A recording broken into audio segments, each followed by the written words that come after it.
I've never been the type to make a scene. That's probably why I stood there for a solid 10 seconds, champagne glass in hand, watching my wife laugh at a joke made at my expense.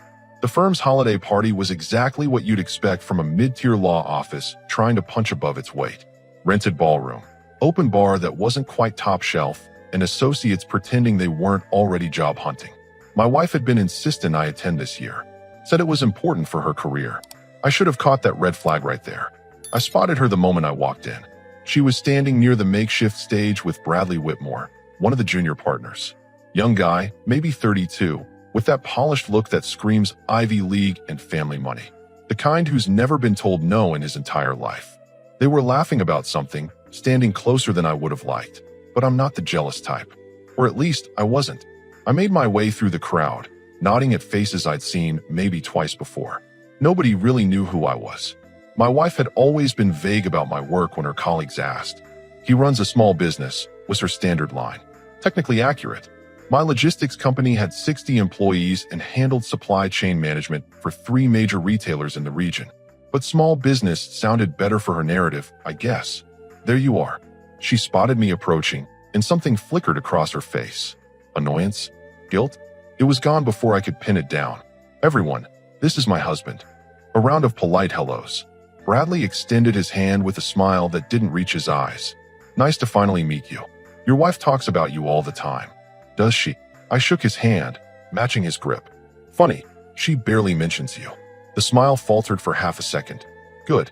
The evening dragged on. Speeches were made, awards were handed out, and I nursed my second beer while my wife worked the room. She was in her element here. Confident, articulate, charming. I remembered why I fell for her in the first place. That felt like a different lifetime now. Then came the toasts. The managing partner went first, thanking everyone for their hard work. A few associates followed with inside jokes that got polite laughter. Then Bradley stood up, already 3 drinks deep based on the flush in his cheeks. I want to make a toast, he announced, loud enough to cut through the conversations. The room quieted down. To the associates who put in the real work this year. Especially to those of us who know what it takes to build success from the ground up. He turned, looked directly at my wife, and raised his glass. And here's to the clueless husbands who pay the bills at home while we take their wives to success. The room erupted in laughter. Not everyone, but enough. Enough that it felt like the walls were closing in. I watched my wife's face. She wasn't laughing, exactly, but she was smiling. That diplomatic smile she used when she didn't want to offend anyone. She didn't defend me, didn't say a word. I set my beer down on the nearest table. The sound of glass on wood was sharp enough that a few people nearby glanced over. I looked at my wife one more time, waiting for something. An eye roll at Bradley's expense. A look that said, "Can you believe this guy?" Anything. She avoided my gaze. I walked out. No announcement, no scene, no dramatic exit. Just turned and left through the main doors. The cold December air hit me like a slap, but it felt cleaner than the air inside. My phone buzzed before I even reached my car. A text from her. "Where did you go?" I didn't respond. I sat in my car for a minute, hands on the steering wheel, engine running. My mind was already working through the pieces I'd been ignoring. The late nights at the office, the weekend work trips, the way she'd pull her phone away when I walked into the room, the way she'd been describing me to her colleagues. Clueless, a bill payer, someone who existed in the background of her genuine life. I drove home in silence, no radio, just the sound of tires on asphalt and my own thoughts getting louder with each mile. By the time I pulled into our driveway, I'd made a decision. Monday morning was going to be very interesting for Bradley Whitmore, and for my wife, because there was one detail she'd forgotten to mention to her colleagues in all those years of downplaying my work. My company had been the firm's client for the past 4 years, not directly through her, which is probably why she never connected the dots. Our contracts went through their corporate division, handled quietly, professionally. No fanfare, just steady, significant business that kept their lights on. I wondered how long it would take for them to figure out who the clueless husband actually was. I walked into our house, poured myself a proper drink, and started making calls. First to my attorney, then to my accountant. By the time my wife came home 2 hours later, I had a plan. She found me in my office, laptop open, papers spread across the desk. "What happened tonight?" She stood in the doorway, arms crossed. "You embarrassed me." I looked up slowly. "I embarrassed you?" "Yes. Walking out like that. People noticed." "Good." I turned back to my screen. They should have noticed a lot of things. What's that supposed to mean? I didn't answer. I had work to do, and for the first time in months, I felt absolutely clear about what came next. She left the doorway after a minute, heels clicking down the hallway. I heard the bedroom door close, harder than necessary. I smiled, just a little, because Monday morning was going to change everything, and she had no idea what was coming. Saturday morning, I woke up before she did. That wasn't unusual. What was different was the clarity I felt. No more second guessing, no more benefit of the doubt. I made coffee and opened my laptop at the kitchen table. My wife's tablet was charging on the counter. She'd never bothered with a passcode. Why would she? I was the clueless husband who paid the bills. I picked it up and started reading. The messages between her and Bradley went back 8 months. They started professional enough. Case discussions, client updates. Then they shifted. Inside jokes, complaints about their respective home lives. Then the line blurred completely. He doesn't even notice when I work late anymore. Maybe that's for the best. You're terrible. You love it. I took a screenshot of that exchange. Then another. And another.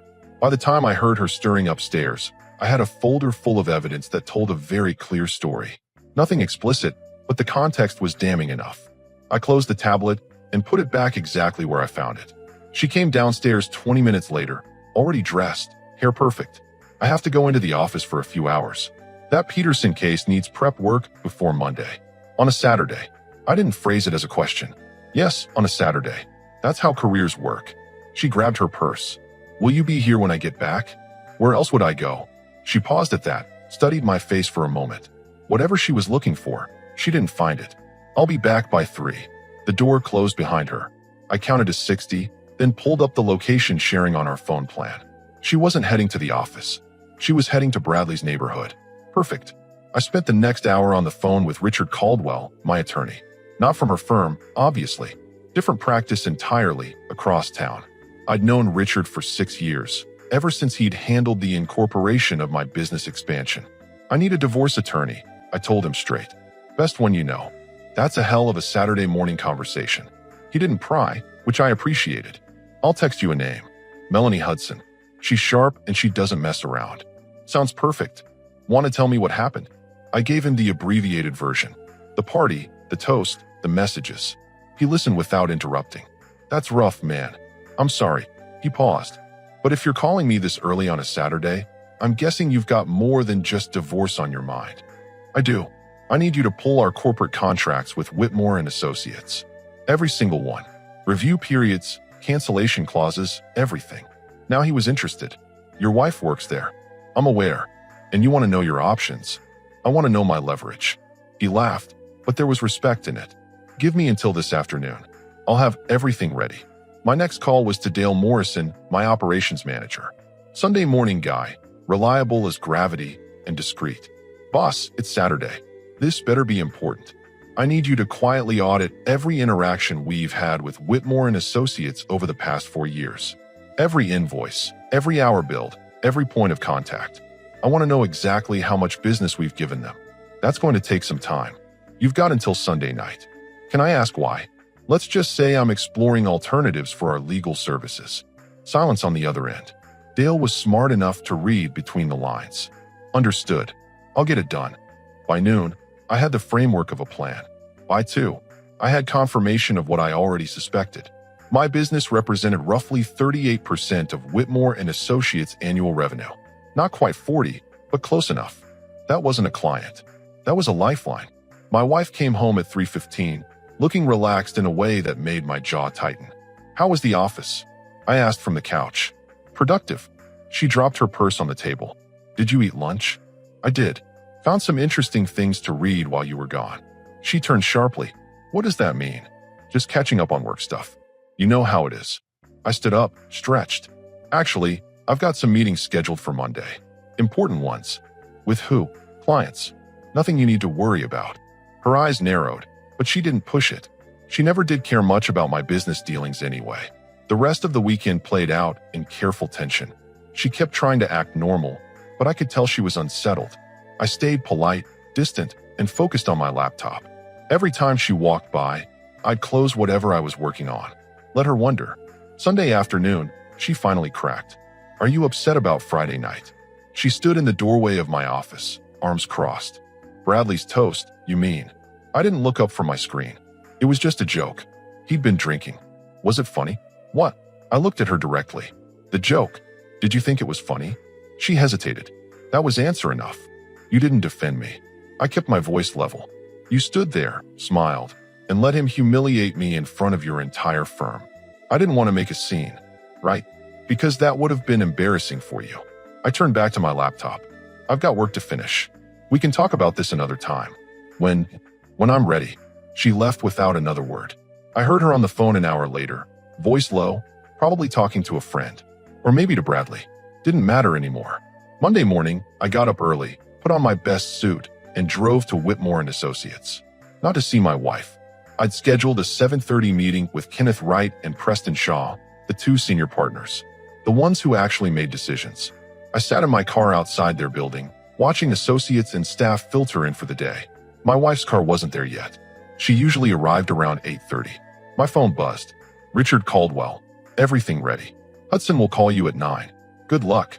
I smiled, pocketed my phone, and walked through the front doors. The receptionist looked surprised to see me. Can I help you, sir? I have a 7:30 with Wright and Shaw. Names on the schedule. She checked her screen, nodded. Conference room B. Second floor. I took the stairs. Felt better than the elevator. Gave me time to center myself. Both partners were already there when I walked in. Wright was older, maybe 60, with gray hair and reading glasses. Shaw was younger, sharper, the type who probably ran the numbers while Wright handled client relations. Thanks for meeting so early, I said, shaking their hands. You said it was urgent. Wright gestured to a chair. What can we do for you? I sat down, placed my folder on the table, and looked at both of them. Gentlemen, we need to talk about Bradley Whitmore.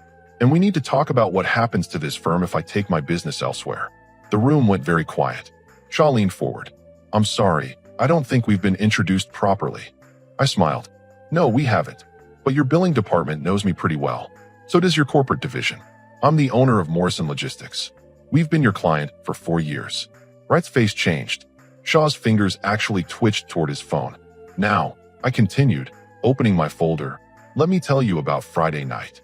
Wright and Shaw listened in complete silence as I walked them through Friday night. The toast. The laughter. My wife's reaction. I kept it factual, no emotion, just events in sequence. When I finished, Shaw was the first to speak. That's completely unacceptable. We had no idea. Of course you didn't. Because Bradley Whitmore doesn't see consequences. I slid a printed spreadsheet across the table. This is 4 years of invoices. Every contract, every billable hour, every dollar my company has paid this firm. Take a minute and look at the total. Wright picked up the sheet. His eyes went to the bottom line and stayed there. 1.2 million.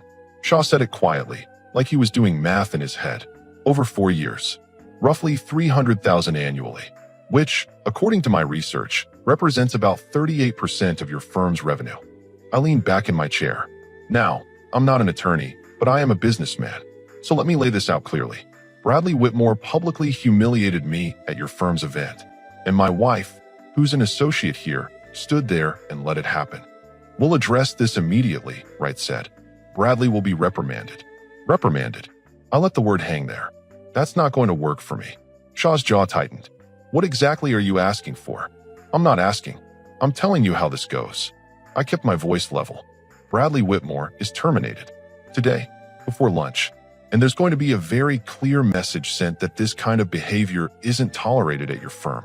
That's a significant request, Wright said carefully. It's not a request. It's a condition of my continued business. I stood up. You have until 10 this morning to decide. If Bradley is still employed here at 10:01, I pull every contract, every retainer, everything. And I'll make sure every business owner I know understands exactly why. Shaw stood up too. And your wife? She works here. That's between you and her. My marriage is my problem. But if you're asking whether she's part of this ultimatum, the answer is no. What you do with her employment is your call. I'm only concerned with Whitmore. I picked up my folder and walked to the door. Wright called after me.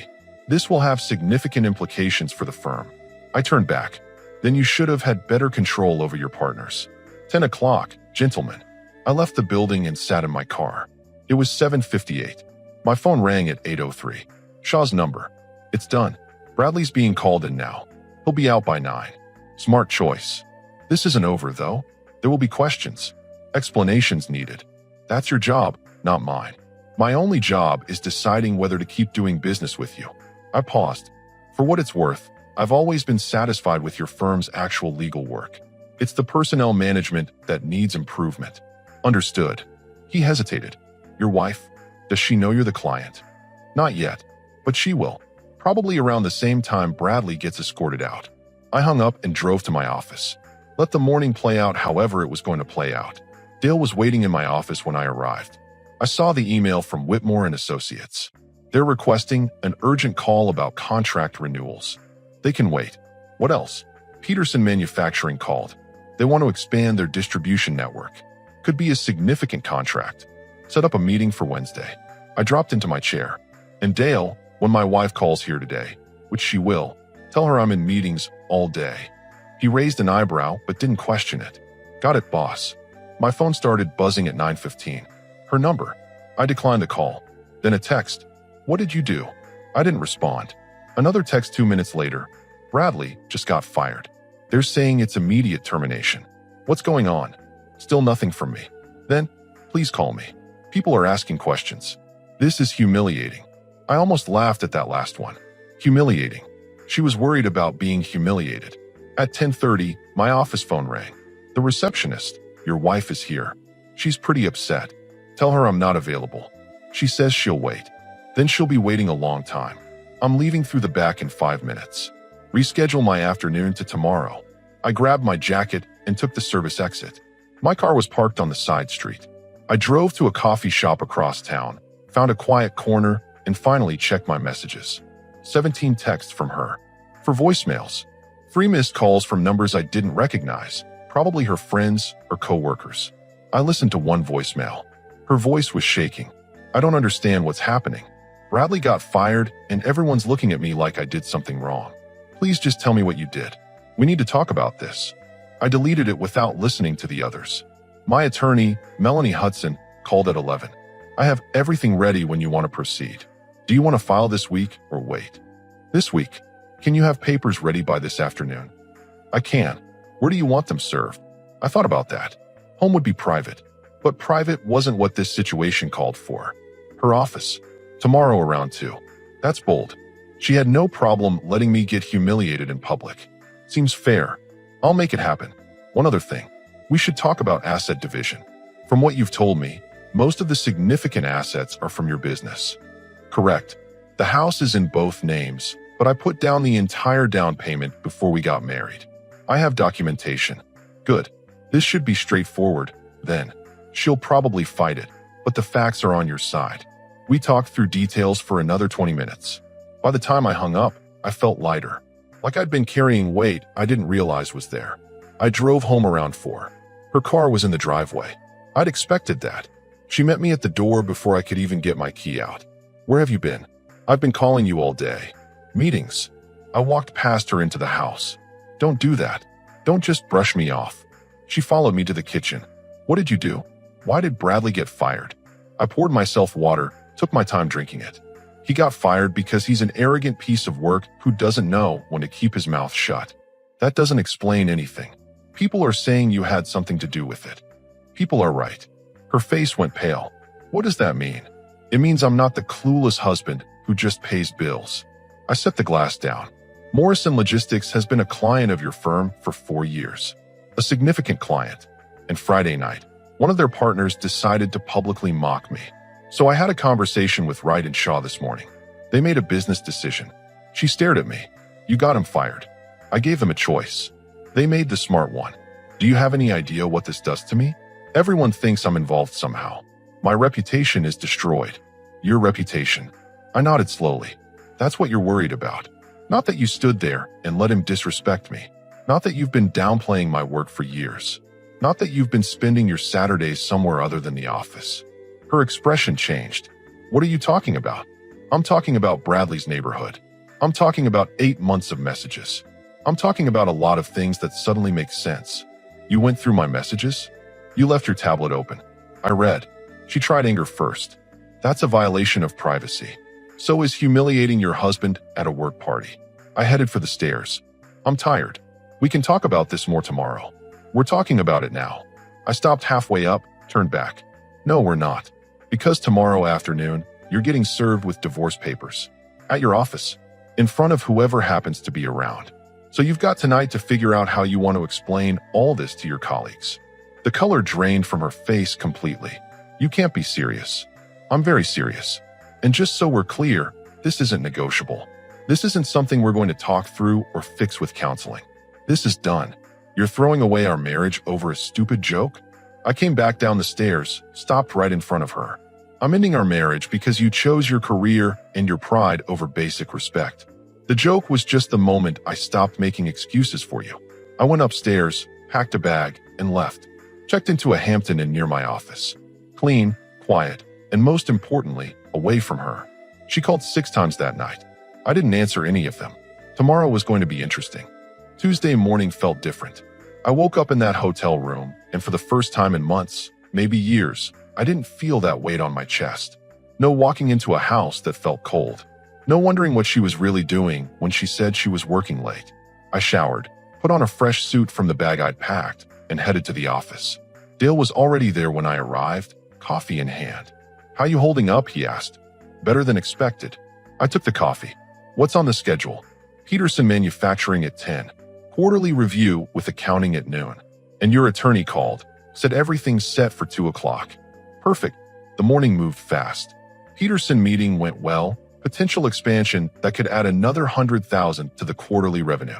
Accounting review showed we were up 15% from last year. Everything in my professional life was solid. At 1:30, my phone rang. Unknown number. I almost didn't answer, but something made me pick up. "Is this Morrison Logistics?" A woman's voice, professional. Speaking. "This is Janet from Whitmore and Associates. I'm calling to schedule a meeting with Mr. Wright regarding your contracts." "Transfer me to Wright directly." A pause.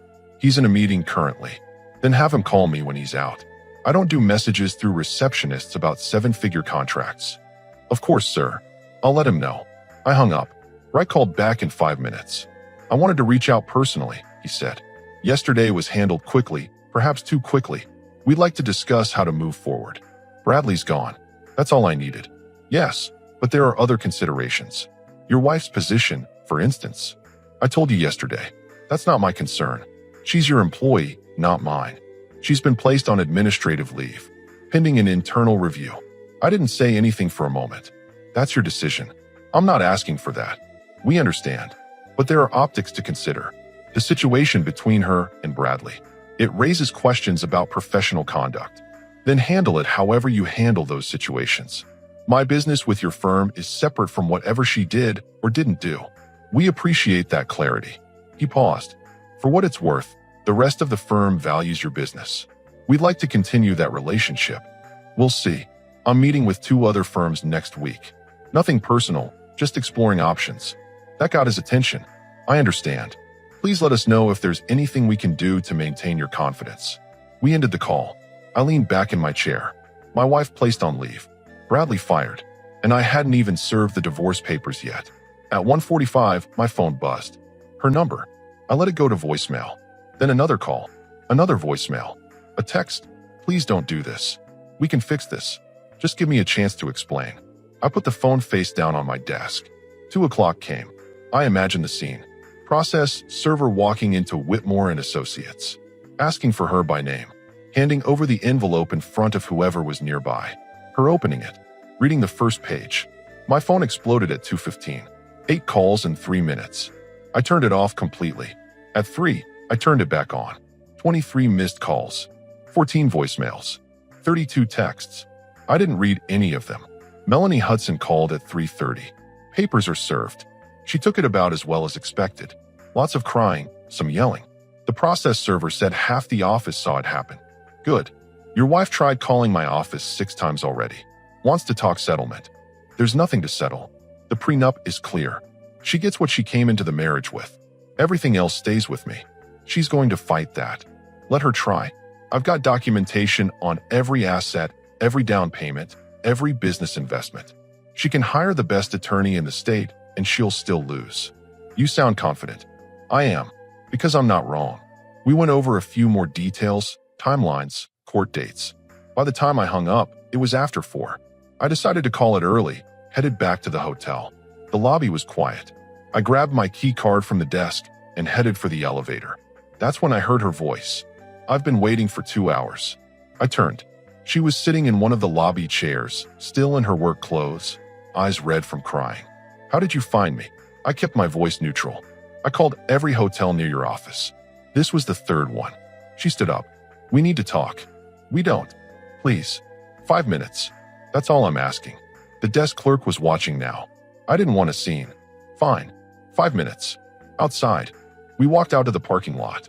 Evening air, cooling down, traffic noise from the main road. She started talking immediately. This is insane. You're throwing away 8 years over one bad night. It's not one night. It's 8 months of messages. It's years of you treating my work like it doesn't matter. It's you standing there Friday and letting that clown humiliate me. I made a mistake. Bradley and I, we weren't. It wasn't physical. It was just talking, just emotional support. Emotional support. I laughed, but there was no humor in it. You were getting emotional support from another man because your husband, the guy paying for the house you live in, wasn't good enough. That's not fair. None of this is fair. You want fair? Fair would have been you defending me Friday night. Fair would have been you shutting Bradley down the first time he crossed a line. Fair would have been you valuing your marriage more than your office reputation. She was crying now, actual tears. I'm sorry. I know I messed up. But we can fix this. Counseling, therapy, whatever it takes. I don't want to fix it. I want out. You're going to regret this. I doubt it. I started walking back toward the hotel entrance. She called after me. I'll fight the prenup. I'll get attorneys. I'll make this as difficult as possible. I stopped, turned back. Go ahead. Spend whatever money you've got saved on attorneys.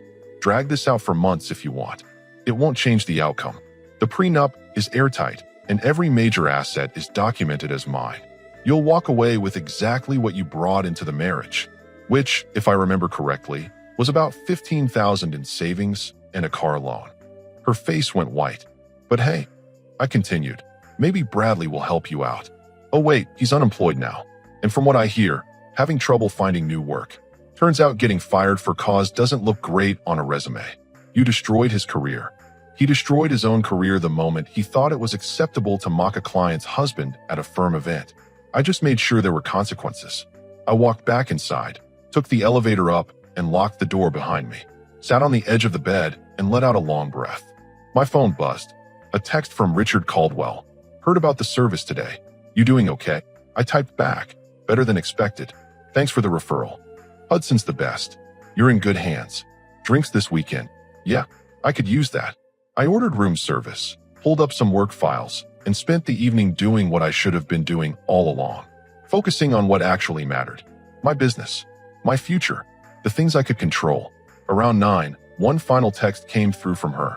This isn't over. I deleted it without responding. She was right about one thing. It wasn't over. But the ending was already written, and she just hadn't accepted it yet. 3 weeks later, things had settled into a new rhythm. I'd moved into a furnished apartment closer to the office. Nothing fancy, but comfortable. The divorce proceedings were moving forward exactly as Melanie predicted. My wife hired an attorney who tried making noise about asset division, but the prenup held firm. Bradley Whitmore, according to mutual acquaintances, was still job hunting. Word had gotten around about why he was fired. The legal community in our city wasn't that large. People talked. My wife had left Whitmore and Associates quietly. No dramatic exit, just a resignation letter and 2 weeks that she didn't bother working. I heard through Richard that she'd taken a position at a smaller firm across town. Significant pay cut. I was working late Thursday when Dale knocked on my office door. Kenneth writes here. Says he doesn't have an appointment, but was hoping you had a minute. I was surprised but curious. Send him in. Wright looked older than he had 3 weeks ago. Tired. He shook my hand and sat down without the usual small talk. I wanted to update you personally. We've restructured some things at the firm. Brought in new oversight for junior partners. Implemented policies about workplace conduct. That's good to hear. It should have been done years ago. He paused. I also wanted to say that what happened at that party was inexcusable. Not just Bradley's behavior, but the fact that it happened at all. You deserved better. I nodded. Didn't need to add anything to that. Are we going to lose your business? He asked directly. I met with 2 other firms. Good attorneys, competitive rates. I leaned back in my chair. But they're not you. Your firm does solid work. Always has. It was the culture that was broken, not the service. Does that mean you're staying? It means I'm willing to continue as long as the quality stays consistent and I never hear about another incident like that party. Relief showed on his face. You have my word. And thank you. After he left, I sat there for a minute. Felt strange, having that kind of leverage. But I'd earned it. Built my business from nothing, maintained relationships, delivered results. Nobody got to take that for granted. Friday afternoon, I signed the lease on a house. Small, 3-bedroom, good neighborhood. Fresh start. Moving in next week. My phone buzzed. Text from Richard. Final hearing scheduled for 6 weeks. Should be straightforward. I typed back. Good. Ready to close this chapter. 6 weeks. Then it would be official. Then I could really move forward. I locked up the office, drove to my temporary apartment, and started packing boxes. Most of my stuff was still in storage from when I'd left the house. Didn't need much. Clothes, laptop, a few personal items. Starting over at 42 wasn't what I'd planned, but it beat staying in something that had been broken for longer than I'd wanted to admit. The respect I'd lost, I'd gotten back. The dignity I'd had stripped away at that party, I'd reclaimed. And the life ahead of me was mine again. That was enough. The final hearing took 15 minutes. Judge reviewed the prenup, looked at the asset documentation, and signed the decree.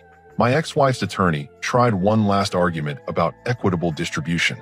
The judge wasn't interested. Walking out of that courthouse felt like breathing clean air for the first time in years. Melanie shook my hand on the steps. That's it. You're officially done. Thanks for everything. You made it easy. Clear documentation, no games, just facts. She smiled. Good luck with everything. I drove to my new house.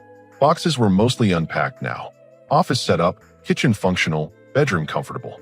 It was mine. Every square foot of it. Dale called that afternoon. Peterson expansion is finalized. Contract signed. We're looking at 20% growth next quarter. Excellent work. Let's plan a team meeting next week to discuss logistics. Business was good. Better than good, actually. Turned out that when you weren't spending energy managing a failing marriage, you had more focus for things that actually mattered. 2 months later, I ran into Preston Shaw at a business networking event. He approached me directly. Wanted to say thank you again. The firm's culture has improved significantly since the changes. Glad to hear it. Your contracts are up for renewal next month. I'm hoping we'll continue working together. Send over the terms. I'll review them. He nodded, seemed satisfied with that. We talked briefly about market trends, then went our separate ways. On my way out, I saw her across the room. My ex-wife, talking with a group of attorneys I didn't recognize. She looked tired, older somehow. Our eyes met for a second. She looked like she wanted to say something. I nodded politely, the way you acknowledge any former acquaintance, and kept walking. No anger, no satisfaction, just nothing. That's when I knew I was actually done. I got in my car, drove home to my house, and made dinner in my kitchen. Simple meal, quiet evening, no drama. My phone sat on the counter, silent. No desperate texts, no voicemails demanding answers, no manufactured emergencies. Just peace. I'd learned something important through all of this. Respect isn't something you ask for or hope people give you. It's something you enforce. And when someone shows you they don't respect you, you don't waste time trying to change their mind. You just walk away, and you build a life with people who already understand your value. 6 months ago, I was the punchline to someone else's joke. Today, I was a man who knew exactly what he was worth and refused to settle for less. That was the only ending that mattered.